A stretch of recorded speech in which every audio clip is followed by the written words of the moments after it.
एक रोज शाम के वक्त हिना अपनी माँ के साथ बैठी हुई होती है। तभी वो अपने फोन में अपनी माँ को एक लड़की की फोटो दिखाते हुए कहती है, माँ ये देखो, ये लड़की कितनी मॉडर्न एंड टॉल है, ये मेरे भैया के साथ एकदम फिट बैठेगी। तभी उस घर की बड़ी बहू मानसी वहाँ आती है। चले माँ जी, हिना दीदी खाना लग गया है। बहू यहाँ तो आ, ये देख हम तेरे देवर के लिए रिश्ता.com की साइट पे लड़की ढूंढ रहे हैं जो कि सुंदर होने के साथ साथ अमीर भी है। अब तेरे गरीब मायके वालों ने दहेज के नाम पर एक दो चीज पकड़ा दी बस, इसलिए अब मैं अपनी छोटी बहू अमीर खानदान की लाऊंगी जो कि भर भर कर दहेज लाए। हाँ, वो अपनी बड़ी बहू को ताने दे ही रही थी कि तभी उसका छोटा बेटा हितांश एक मॉडर्न लड़की के साथ घर आता है। उन दोनों के गले में वरमाला डली हुई थी। हितांश बेटा, ये लड़की कौन है? माँ ये जूली है और हम दोनों ने शादी कर ली है। क्या तुम दोनों ने शादी कर ली? मैं नहीं मानती इस शादी को। हाँ तो किसे फर्क पड़ता है आपके मानने या ना मानने से? वैसे भी वो कहावत तो आपने सुनी ही होगी कि जब मियाँ बीबी राजी तो क्या करेगा काजी। मैं जानती हूँ, जरूर इस डायन ने ही तुझे भड़काया होगा। मैं इस डायन को हरगिज अपनी बहू नहीं मानूंगी। भले ही आप ना मानो, लेकिन लीगली तौर पर मैं ही तो हूँ आपकी बहू।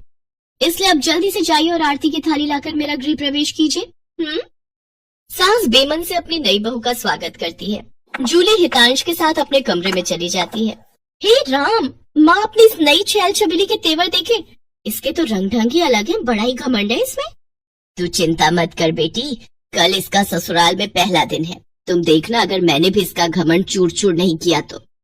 अगले दिन सुबह हितांश के पिता यानी जूली के ससुर अपनी पत्नी से कहते हैं, हमला देखो तो सुबह के 10 बजने को है और ये नई बहू अभी तक अपने कमरे में सोई पड़ी है और आज इसका रसोई में पहला दिन है और ये अभी तक अपने कमरे में है।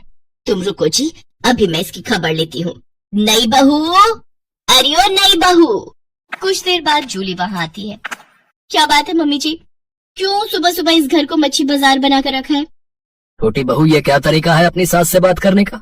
हितांश, हितांश जरा बाहर आना तो।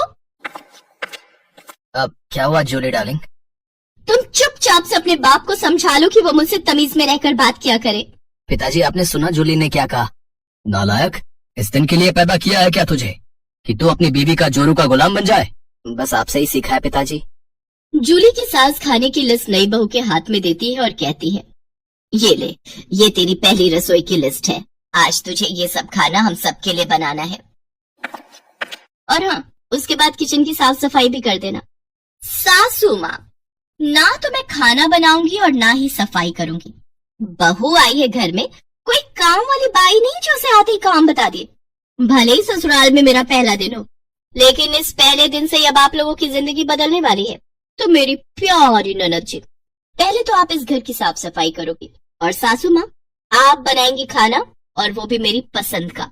मैं ये सब नहीं करूंगी, समझी? देवरानी जी, ये सब क्या कह रही हैं आप? हम इस घर की बहू हैं और ससुराल वालों का ख्याल रखना हमारा फर्ज है। जेठानी जी, इन जैसे फर्जी लोगों के लिए काहे का फर्ज? इनके साथ तो यही होना चाहिए।